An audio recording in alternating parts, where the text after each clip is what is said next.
the reason why humans are in such a pickle with each other and especially with Mother Nature, it's because spirit and spirituality and nature and religion split from medicine and science. That really, to a certain degree, those two camps belong together. But when they split, we started looking to man to heal us, right? And once we look to man to solve all of our health problems, that redefined our relationship with Mother Nature. And so I think what we're seeing in the psychedelic space is to a certain degree the reunification of these two camps. And our position with our sacrament using, synthesized 5-MeO-DMT, which is done with science and chemistry, given to Mother Nature, the mushroom substrate given to nature spits out this new unique molecule that is really kind of symbolically, at least on a metaphorical level, the reunion of both of those camps. So that's kind of one of the big bases for our church.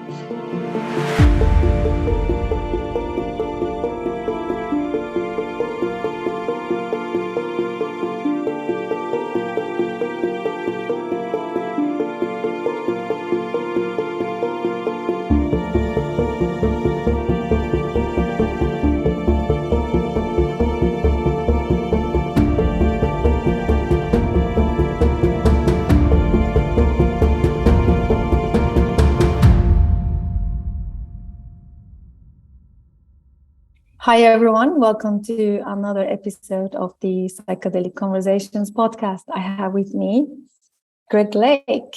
He is now the third-time guest. Welcome, Greg. So amazing to have you. Yeah, thanks for having me, Susan. I always enjoy coming here and talking to you. So you are the only guest so far, made it the third time. And you are also the most appreciated guest on the podcast. I thought you might like that. Yeah. Thank you. That's an honor. I do. I appreciate hearing that. It makes me feel good. Thank you so much. So just a little context to our listeners. Greg is a attorney, and he's been helping people who would like to create their own churches using entheogenic sacraments. So he's also the founder of the EntheoConnect Platform. So we'll dive into all of that, and also we can catch up with Greg, what's been happening, because we're following his projects and his journey, and I think he just finished a book as well. So we'll dive in all of that. So Greg, tell us what's been happening. I think you got married as well, so congratulations. I did. Thank you very much. Yeah, we got married this last weekend, and true to fashion, we had a San Pedro ceremony the next day. That was just extremely beautiful. It was incredible, and I'm just so blessed and honored for everyone to have come and participated. And yeah, I just wanted to express that. Amazing. Yeah, congratulations and all the best together. So, and your platform is relaunched, I believe. I think you did some extra work and you wanted to relaunch it. So it's not launched right now, unfortunately. I've been dealing with a bad web developer for the last 2 years. So I'm meeting with one tomorrow, and I think that they're going to be able to relaunch it for me in the next 2 to 3 weeks. So I hope to have it up and running. It's just been, I've learned a lot of lessons through this, and, if you don't try, you'll never know. And so I do feel confident that we're going to be able to get it up within the next month and start rocking and rolling. And, it's one of those things. It's like there's so many opportunities associated with it. I'm excited to just get it up and see where it goes. Yeah, that's wonderful. And I'm sure it will be out there soon. If you want to just tell us, tell our guests especially, some of the things that you've been doing, also this like fascinating, churches, finding the churches, having sacrament as psychedelic medicines, of course. If you could just tell us a little bit of update on that, what's been going on, how is the progress and all of that. And then we'll bleed in, and I'll tell you about the church I just started, which is groundbreaking and revolutionary. And to be honest with you, Susan, this is going to be the first time ever really spoken publicly about it. We don't plan to really go public till Veterans Day, 11/11. but I will take the time here because you're so highly respected and revered, and I like you. I'll go ahead and speak about it a little bit today. But, you know, in the overall entheogenic church movement in the United States, it's, I mean, accelerating. I tell people all the time, it's like, I think timelines are collapsing. Like, it's just moving, and people, you know, it's no surprise that people, you know, the research tells us that people, these can be some of the most meaningful experiences of people's lives, right? And so, you know, and then I see, you know, and then a lot of them who have the resources or who can serve medicine or good facilitate, you know, they get called to bring this to the people, you know, and there's no surprise there, right? I mean, when you have something so profound that can be pretty consistently replicated for others, you know, a lot of people are very called to do that, right? And so, you know, on my end, they come to me. Admittedly, if I feel like someone isn't ready yet, not that I'm the arbiter of that per se, but, you know, there's been a few times I tell people, look, you know, go do some more soul searching, go get some more resources together, go assemble you a team. You know, sometimes there's things that people need to do a little bit further before I feel comfortable working with them. But yeah, you know, people come to me. I help them form their church, get all their belief statements and all that stuff together, you know, do set of bylaws, and then, you know, structure everything for them correctly so that way they're set up and running. You know, I think a lot of people, Susan, get into it and don't realize, like, it can be kind of difficult just administering a nonprofit church. You know, I mean, just internal governance, you know, can be tricky for some people, and it requires a lot of especially upfront work. So lately I've been really coaching people on that to say, you know, look, consider this before you jump into it, because, you know, some of the people I worked with that are really good at serving medicine, you know, then when they got to where, oh, we have to have board meetings and like we have to have an accounting and all this stuff, like it became a little much for them. But ultimately, we were able to put together a team to help them. And so, you know, there's been a little bit of that. But, you know, the law-wise, everything is moving forward great. I think since the last time we talked, there is a lawsuit that was filed in Arizona in federal district court by a group called the Arizona Yahe Assembly. Very good, well put together ayahuasca church. I hear their ceremonies are absolutely beautiful. But, you know, they sued the government. And when they filed suit, it got caught up in procedural motions for about a year, right? So the government filed every procedural motion you could possibly imagine. And once all that got cleared away and the case came down to the merits, the substance of their religious claim, the DEA offered to settle with them, right? So they're currently in settlement negotiations with the DEA at this time. And probably about 3 months ago, there's another really good ayahuasca church called the Church of the Eagle and the Condor. I don't know if you know who Chacruna is, but they are a U.S.-based organization centered around preserving sacred plant medicines. The lawyers with Chacruna, I've been working very closely with the Church of the Eagle and the Condor, especially over the last 2 to 3 years.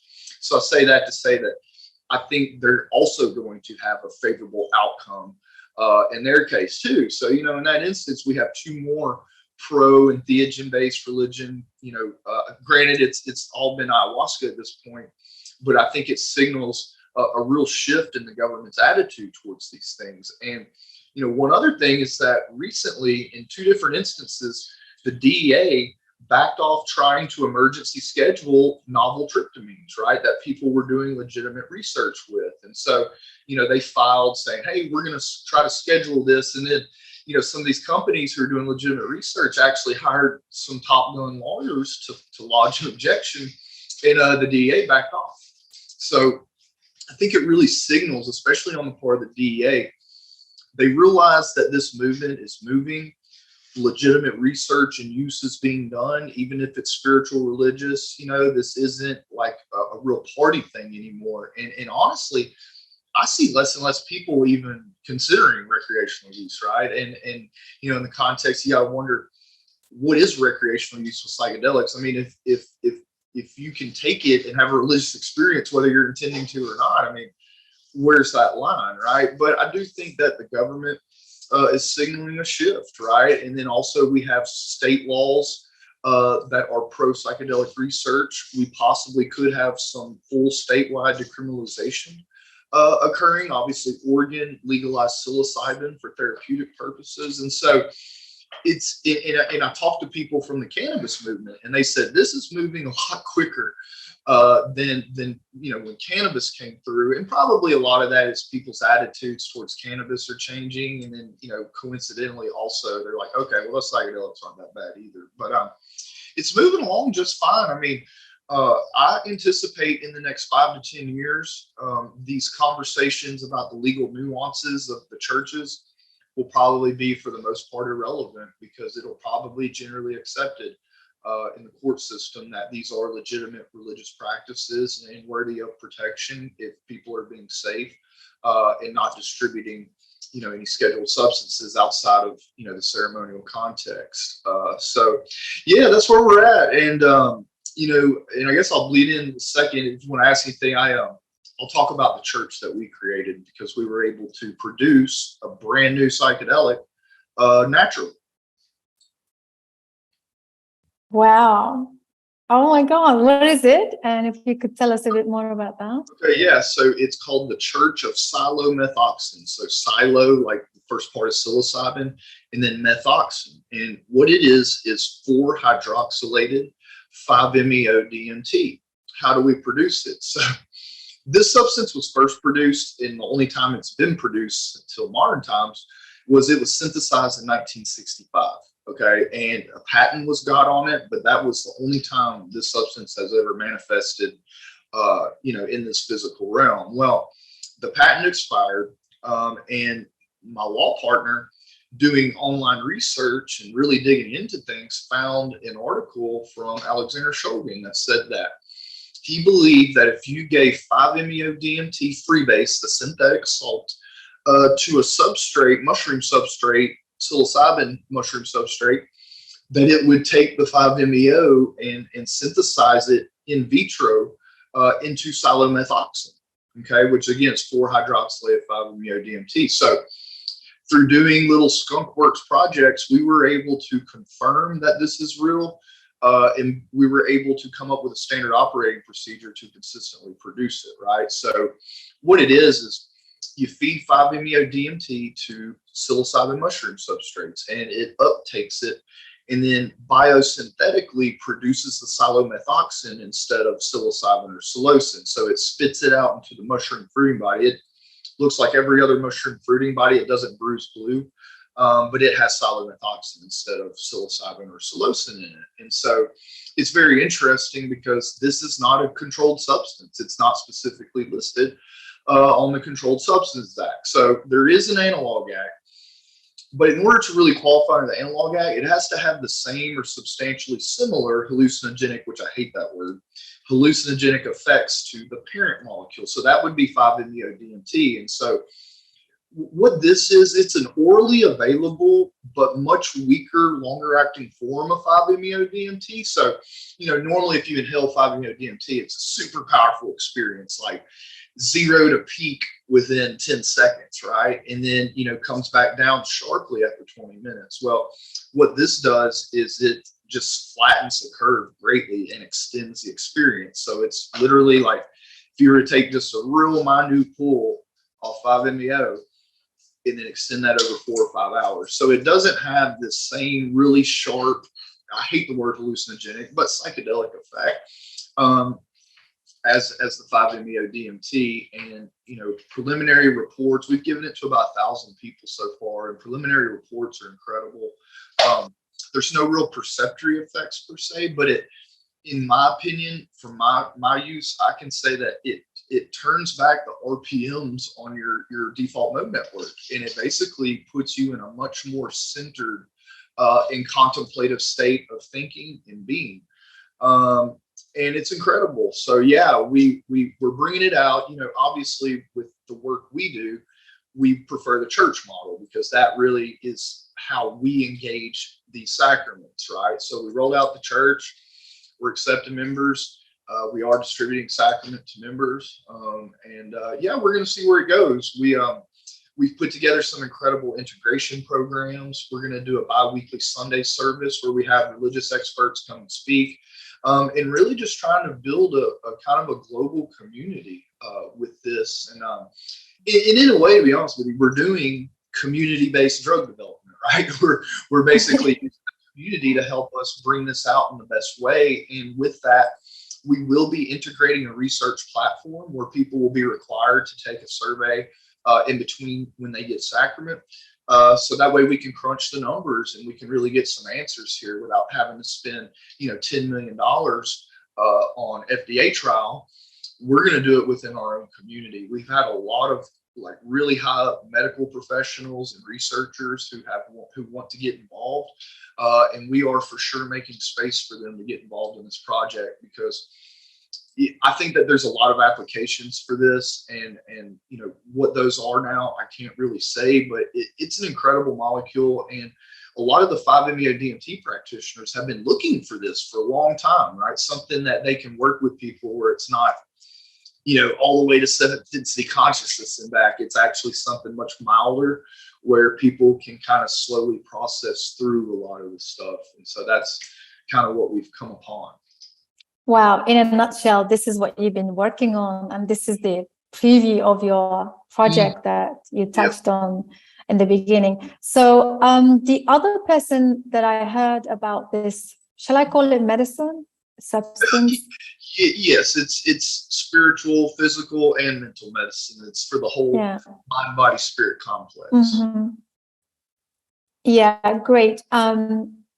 So the only time I heard about this through another podcast guest that we have, he talked about it. So it is basically a combination of the psilocybin and the 5-MeO, as I understand it, right?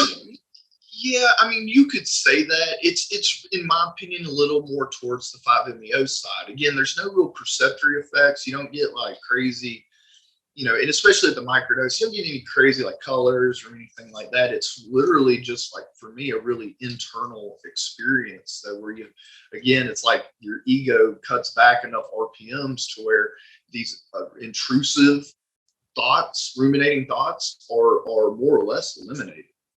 Mm-hmm. Yes. So you'll be the first person that I'm having a discussion around this substance. So what's the name of it again? How would you pronounce it? It is Psilomethoxin. Right. Psilomethoxin. Okay. And this was recorded back in the day with Sasha, starting from Sasha Shogin. Yes, so he never synthesized it. He proposed that the R method would work to produce it. Right. Okay, I understand. So now, do you think this is going to be the new big thing in the psychedelic medicine space? I think when the research starts coming out and we have some more knowns, I do think it's going to go pretty far. I mean, it's kind of got that mix that's really, really good for. And one thing that we think it's best for, though, is kind of like microdosing to continue. Like, if you have a huge trauma release on 5-MeO or a deep mushroom journey, it's like a daily reminder of that divine connection that you have within you every day. And so, for our purposes, we believe it's best for that, but we don't, we have some very experienced practitioners and things like that are going to start working with it with people and report back. But I think that we're going to figure out that it has a wide array of uses, spiritual, medical, a wide array. Yeah, I mean, it's always the way, isn't it? You begin with something and then it kind of evolves into something else. So also, do you think that, the way it's going, would you say that we're going to see a lot more new novel psychedelic substances?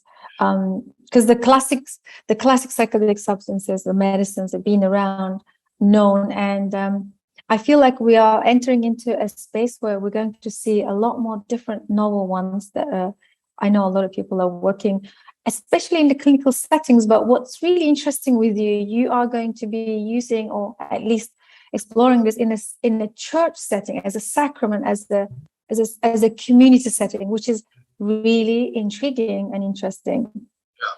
I do. To answer your question, I think we're going to see a lot of new and novel. And again, it's like the DEA just backed off scheduling new and novel ones that were, subject to legitimate research, and, as we learn more about the mechanisms in the brain affected by psychedelics, and the more that we start to understand what really is happening in the brain, if it's even a physical thing related to depression, I think both of those are going to drive new molecules. And I'm for it. Don't get me wrong, I'm for it. But I think the camp that is trying to remove the psychedelic effects, I think they're missing out on the main driver here.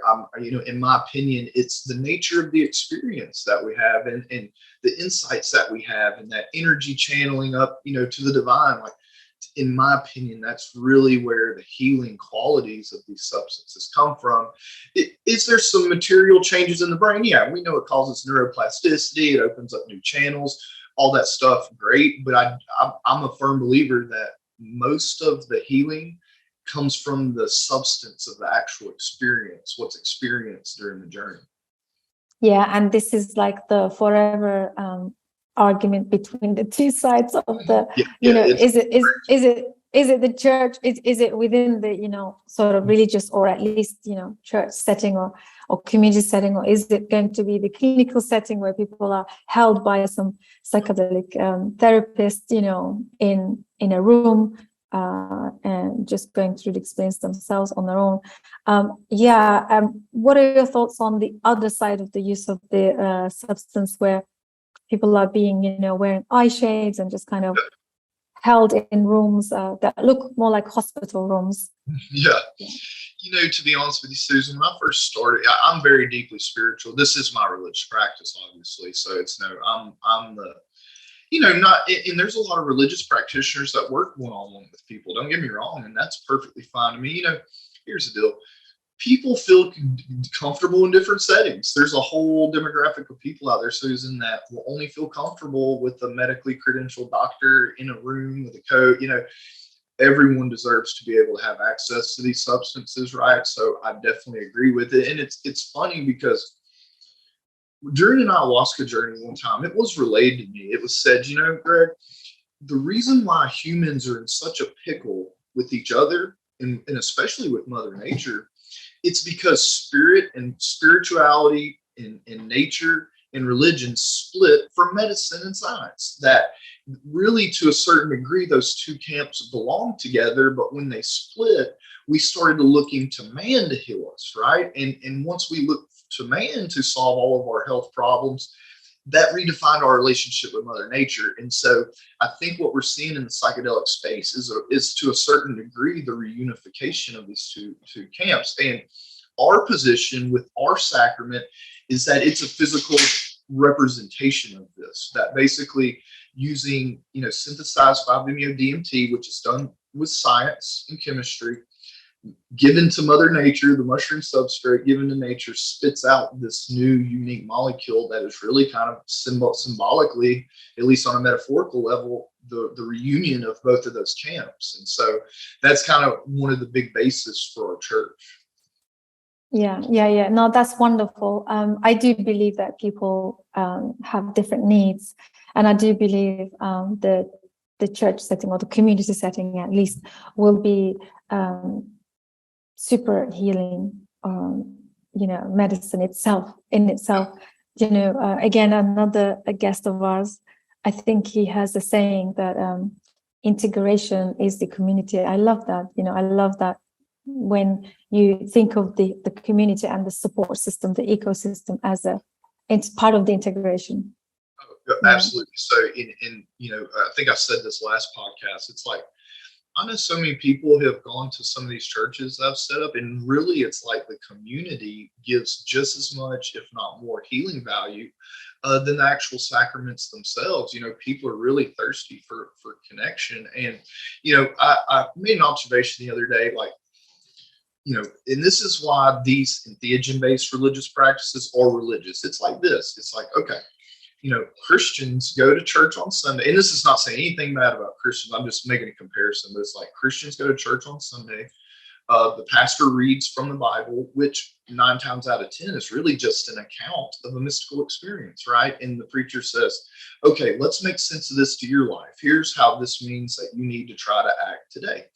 Well, here it's fundamentally no different, except we don't have a holy text. It's the experience. It's where we gain those insights, right? And then, to your point, integration is the community or an individual working with a person to help them make sense of that, right? So in a lot of ways, our integration providers are playing like a pastoral role in these churches and really helping people to make sense of things that sometimes are even ineffable. Yeah, yeah, absolutely. That makes sense. So, well, this is all exciting. So I'm actually really happy that we're connected to follow up on your journey. So you've done a lot of work around this. I'm still struggling to say it. Psilomethoxin. Okay, it's gonna take a few practice runs, but yeah. So you've done all of that, and also the platform will be launching soon. You said, see, all of this is an incredible journey. I remember our first talk together. You were just still writing a lot of books, but also helping other communities having the church licenses. And yeah, it's been a long time. This last 2 years have been an incredible journey, I think, for a lot of us and people who are in this space. But I want to bring this. The reason I'm saying all of this to recap is also because what was the inspiration? What was the motivation that helped you to kind of stir towards the church or the community-centric way of working with the medicine? Because I'm also aware that you been doing a lot of studies around the the mysteries of the past, even the religious background. They have sacraments in their practices. It's just coming out now, isn't it? It's all coming out, and there are a lot of researchers. So it'd be nice to hear your thoughts on that. Yeah, so my inspiration, I was in a lockdown rehab facility for 3 years. I went through a terrible addiction, and in there I started to find my spirituality, and I had done some sacred work with the mushrooms before, but when I got out, anyone who's been incarcerated can tell you, like, when you're away from society in a structured environment for however long, there's a lot of anxiety and trepidation getting back out there in an environment where everything goes, and so I started to experience that when I got out, and I decided to do a mushroom grow. I said, look, I'm gonna work with these mushrooms. And at the same time, I started to see all the research that have been done, right, about people having mystical experiences and helping with depression, and all that just really jived with my prior experience with it, right? So I went ahead and did a grow, and like my second or third experience alone in my apartment, I do it lights out alone in my apartment. I was visited by an entity that telepathically told me to write my first book on psilocybin, and that my higher path would be revealed. And so within a week of publishing it, I was asked about doing this church work. And from the moment I cracked the books on it, I couldn't put it down. And it's still that way today. And so that's kind of where my journey began. And then, just lots of synchronicities along the way have me firmly believed that, I firmly believe that, like, I'm headed in the right direction, that I'm divinely guided and protected in my work. And through it, I've just seen so many people who have been able to just completely turn their life around. In a lot of veterans too. I'm very veteran centered in my work, and just to see those miraculous turnarounds for people who are suicidal or living wrong, and able to just, through the space of a few journeys, just completely turn it around. And stuff like that keeps me motivated. There's a lot of people that need help. And are these substances the answer for everybody? No, they're not.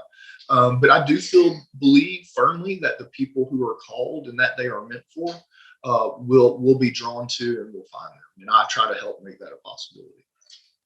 Yeah, that's wonderful. And what about do you have any conversations around how now obviously the word is out and people are really researching how these medicines have been used religiously in the past, and I know that so many scholars and writers, authors in the space doing a lot of work on this. And so obviously this is creating, it's almost like division. I don't want to say division, I don't want to say anything controversial on the podcast, but I am seeing almost like a division between people who believe in it through the divine and the spiritual aspect of it, and they advocate for, and you also, because you found the benefits far more rewarding, as opposed to the people who just wants to take away the mystical out and bring it into space for through the mental health. What are your thoughts on that? I could see the division, but I'm following. I'm just watching quietly how it's unfolding. Yeah, what are your thoughts on that? There is division, for sure there is. And, I'll tell you what's crazy is in my line of work, I'll meet people online who are these big to-do doctors and psychedelic researchers, but like they'll come to me in my private message and say, hey, just want to let you know, like, I do believe that these are divine spiritual experiences, right? And that's not to say that either of these camps is right or wrong, and you're right. And I think this is an important thing to talk about is that history is being rewritten. There is a doctor of anthropology at Arizona State, Dr. Michael Winkelman, who, through his archaeological and anthropological research, has basically concluded that the use of entheogens shamanically, ritualistically, religiously, particularly sacred mushrooms, occurred in all major areas of the world in antiquity. And there's good evidence to suggest that it's possibly the origin of religious thought in man. And so, when we look back over history, the spiritual religious use is really the norm. Not until it entered the research in the 50s and 60s was any other use even conceived of, on planet Earth. Now, that's not to mean that this other use is wrong. Again, I think that will serve a very important demographic.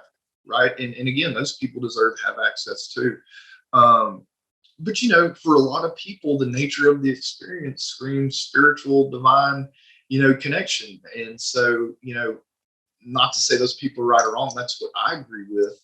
But again, I think it just comes down to the medicine, these substances meeting people where they're at. If people are stuck in a very materialistic, point of view on everything, well, then that's how they're going to understand the nature of this experience as being, extra communication in the brain. And, at the end of the day, if they're still getting powerful insights and they're applying those and changing their life, then, more power to them. As long as they don't try to encroach on the other side, right? I think that there's enough room here for both of these camps to exist independently. And like I said earlier, to a certain extent, to intermingle. We need to, I just hope the medicine gets so far out of the materialist that they can step back for a second and at least admit that there's something metaphysical going on here with these experiences. And it bothers them because they can't explain a lot of this stuff, right? And it's funny you say that. In my first book, I wrote towards the very end, I said, psychedelics is where science meets the divine. Because back then they were like, yeah, this mystical religious nature is not something we can easily quantify or examine, but based upon the survey results, it's what deemed to be like the most likely candidate to be driving positive change in people.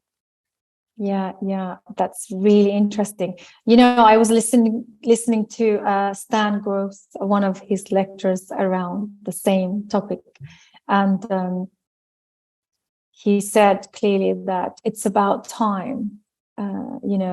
It's about time psychiatry recognizes the spiritual as soon as possible. He was saying, as soon as possible, we need to integrate the spiritual into the psychiatry, because recently I've been doing a lot of research around the psychotic break or the spontaneous break, and a lot of the issues were coming up just because the psychiatry wasn't prepared for the mystical experiences. So yeah, I agree with you. I think sooner we incorporate these as the metaphysical, or like you said, or the transpersonal. So interestingly, when I went to the screening of the Dose 2, after the film, there was the Q&A session, and we had a lot of psychedelic-assisted therapists, clinicians, and researchers, neurosciences, scientists, and the conversation was all about how do we bring psychedelic medicines into the space where people can train and facilitate in different modalities. And the room was quiet because no one knows. It's so very new. You know, how do you incorporate it? Do you bring in the traditional psychology into it, or do you do like a somatic psychedelic, or do you do psychoanalysis with do you know what I mean? It's so vast and it's so complex, and who will be regulating it? Who will be the one that's kind of, you know, screening and, you know, vetting these people who is qualifying to serve? And there's so much to have these conversations around. But when I speak to you and when we talk about the churches and communities, this problem is solved because there is only the community container to hold individual persons' direct experience with the divine and just help them to find their own knowing in the truth. It is like the most simplified version, and I really like that. Yeah, you know, and none of these churches necessarily tell people what to believe, right? Mm-hmm. Like, only kind of basis of belief is that, hey, these are sacred. We take them to open up these alternate, whatever name you want to put on it, but that's where we receive guidance and direction. And, you know, even on ultimate matters of the nature of life and death, the nature of reality, you know, and everybody's interpretation of their experience in that regard is going to be different, sometimes slightly, sometimes greatly. But, you know, it's really just that base belief that, like, this is where we feel is the best place to get guidance, regardless of what that is. And, you know, I wrote about Stanislav Grof kind of at length in my third book. And, you know, I was reading a lot of his old writings, and he started to realize from almost day one administering LSD, he's like, yeah, these are religious experiences. Like, people are experiencing life and death and past life remembrances and like all this stuff. And yeah, he realized very early on that the nature of these types of experiences. And I think he also recognized too, like you say, that like a lot of these ancient methods are good because they've been perfected over thousands and thousands of years. These shamans, like in the jungle of South America, I mean, they can bring people through an extremely tough process, you know what I mean? And with like blowing smoke on people or playing an instrument can help energetically bring people through a tough process. Whereas, you know, I think if you're a doctor or a scientist serving medicine to people and you've completely foreclosed that, you might have a bad case on your hands, right? And so I think what we need to see is that, you know, the scientific medical realize that there are certain elements in different techniques that these ancient shamans have used that they can also put in their bag of tools, to where if they're in a session and someone gets stuck in a tough place, you know, they can pull out these tried and true methods from thousands of years ago, you know. And for me, it's all energetic. Like when I'm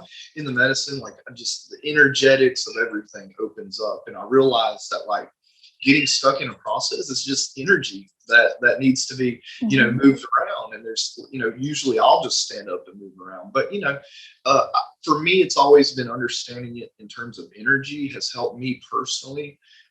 In a few times I've been with people who got stuck, you know, just thinking energetically has always been a really good kind of point of reference for me to help people through that. Yeah, that's wonderful. Yeah, these ancient practices are phenomenal. You know, it's mind-blowing how they can attune to it. I was listening to Gabor Maté being fired from his retreat, you know, just because I love what he said. One of his latest interviews, he was telling them about the retreat that he organized. By the way, I was supposed to go on that retreat as well, but I know I was accepted, and I don't know, at the time, I guess it was the timing. I had something else that came up that was quite urgent, and I ended up not going. And he was talking specifically about that retreat. He was saying that the native shamans actually said, look, you need to be out. You're not allowed to come into the ceremonies, and we have to work with you differently because you have this really dark energetic, you know, something's really dark within your system. And he laughed and he said, like, they didn't even entertain the fact that I was this world-renowned author on trauma, and this was my retreat, and that I was going to help these people, and they said, no, you're not helping nobody. First, we need to help you.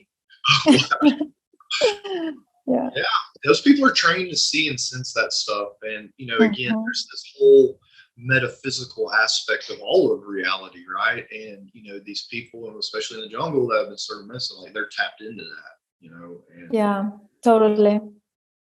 look, we all probably have some dark energies in us from time to time that need to be released, and there's been a few times where I've been told something similar and I just kind of surrendered to the process. And lo and behold, I felt like $1,000,000 in it, like a weight had been lifted the next day. So like a lot of times when I have like trusted shamans or people who've been doing this work forever tell me something, 9 times out of 10, I'll listen to them and, surrender to the process. I think that's the most important. Yeah, yeah. So these are the elements and the nuances that it's going to be very difficult to bring to the West, to the clinics, and to really, grasp what we're talking about here and what these shamans are talking about. But I am hopeful. I do feel like, we have come a long way, even in the just sort of 12, let's say short 12 months. I see a massive, forward. There's like going forward with the progress. So I see it happening. I'm following a lot of the people in the front lines, and I feel like somehow we're going to find our way through and get to a good place of, really bringing good frameworks, and so that people can have options and choices.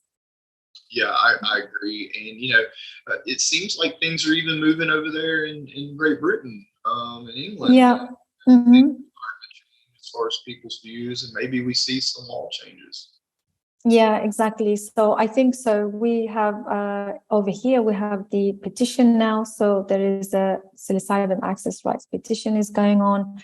10K signatures, so far signed up. But obviously we need quite a lot for the conversation to be worthy of, bringing it to the government. But I see a lot of work is being done underground and overground and at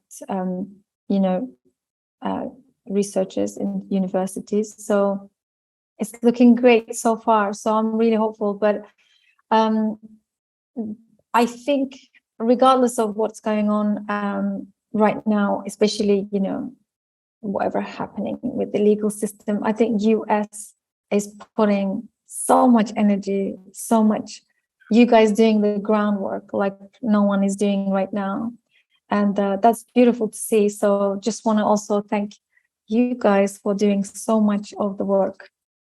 Oh yeah, I think in the U.S., Susan, it's because we've got so many people suffering from mental illnesses, and we were not taking and still aren't really taking care of our veterans. You know what I mean? Some of the most vulnerable people, mental health wise, and veterans are one of those. It's across the party lines, right? Like we can all get behind and rally that we need to help our veterans, get right. And I think that angle with the veterans has done a lot of the heavy lifting to start getting policymakers to reconsider these things. And so, as always, hats off to all these veterans. The veterans, they're not scared to speak up and tell them, yeah, I sat in an ayahuasca ceremony and it completely changed my life. I took the gun out of my mouth, and so they're a really good demographic of people who live and stand in their truth. Whereas, some people who might have got help through an ayahuasca ceremony or something, underground might not be as open to speak about it.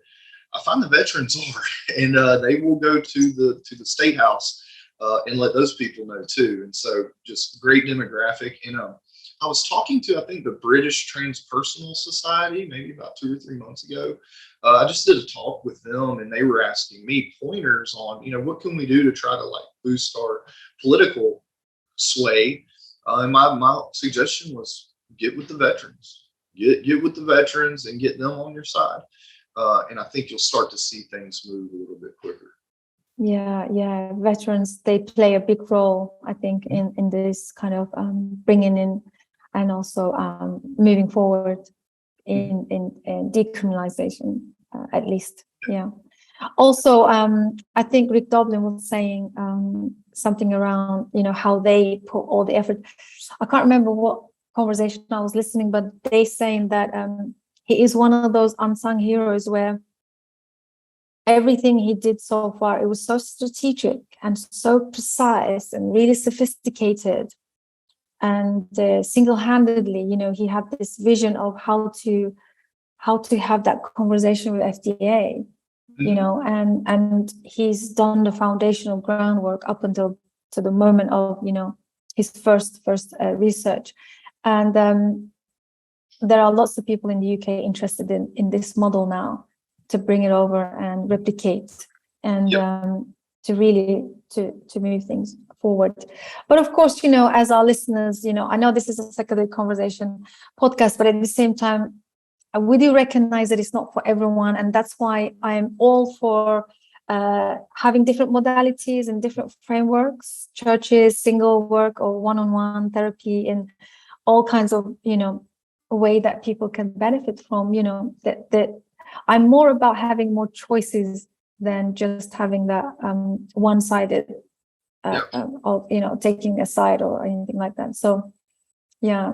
One thing I'll say real quick about that is that you're right. Like, there's all these modalities that kind of go with psychedelics, like breath work, yoga, meditation, and like, especially when we talk about a daily spiritual mental health practice, like a lot of those are just as effective for a lot of people, right? I mean, you get linked up with the right breath work facilitator, you're liable to have just as deep of a trauma release as you would having a full-blown 5-MeO experience, right? And so, yes, I think it's bringing back with it a lot of these other modalities, that are also very effective and that people can use without having to engage the medicine. Yeah, absolutely. Yeah, that's wonderful. Thank you so much, Greg. What's going to happen for you guys, going forward? Is there anything you'd like to share with our listeners as we're coming to the end of the conversation? Yeah. So, EntheoConnect, I'm going to get it up in the next month. It's been a hell of a journey, but, with the church, we're online, psilomethoxin.com. Feel free to submit an application, and come join the community and be a part of this kind of smaller movement within the movement, right? To kind of bring this to the community and to the people within our guidelines print, within the community, right? We're going to let the community develop this and decide what's best and all that. And we welcome everyone who's interested to come and join. We'll be doing a lot of good integration and other programs. I hope to do like live face-to-face meetings across the country eventually. And yeah, we'd be honored to have anyone who listens to your podcast, especially anyone who regularly does, is more likely than not going to be a great fit for our community. Yeah, that's wonderful. And so just growing this community in person, but also over online as well. So I think people are going to really appreciate the community-centric, organizations like you are trying to bring in. Yeah, and I'll mention this too. I think since last time we talked, there's been pretty conclusive evidence now that, a chemical imbalance has nothing to do with depression, and henceforth these SSRIs people have been taking and scientifically don't really have any benefit per se. Not saying people don't benefit from them, but I think in addition to COVID, I think that's going to be driving, if you're in culture right now, and you just learned your antidepressant medicine, it's not been effective for the last 20 years. Where's your next looking? I mean, when you look at the media and what's being portrayed, I mean, it's psychedelics. You're like, oh, okay, well, yeah, but psychedelics are showing promise, right? And so a lot of people, I think, are being driven, for the most part, rightfully so, into the space. And I think that, we're going to see a revolution in mental health. And I think generally, we're going to be mentally, spiritually, and ultimately physically stronger people in the years to come, because we're able to kind of get this whole picture addressed, Yeah, and that's so hopeful and a beautiful message. Thank you so much again.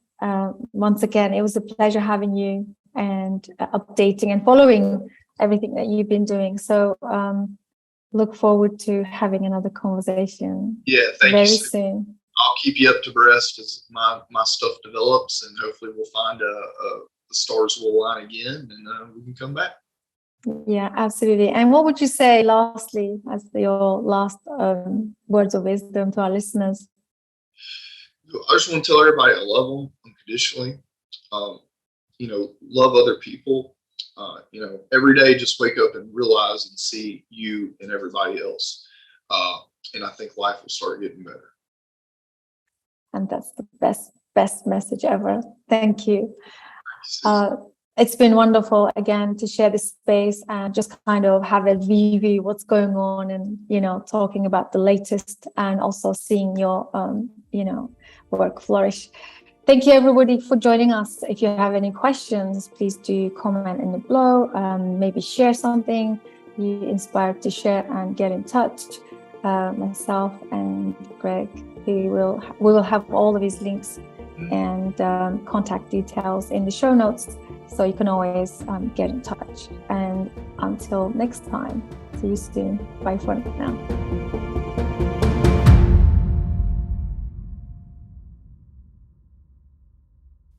Thank you so much for joining us. Psychedelic Conversations podcast is designed to educate, inform, and expand awareness. For more information, please head over to psychedelicconversations.com. You can also share with your friends or leave a review so that we can reach more people. You can also join us in our private Facebook group to keep the conversation going. This show is for information purposes only, and it is not intended to provide mental health or medical advice. Thanks for listening.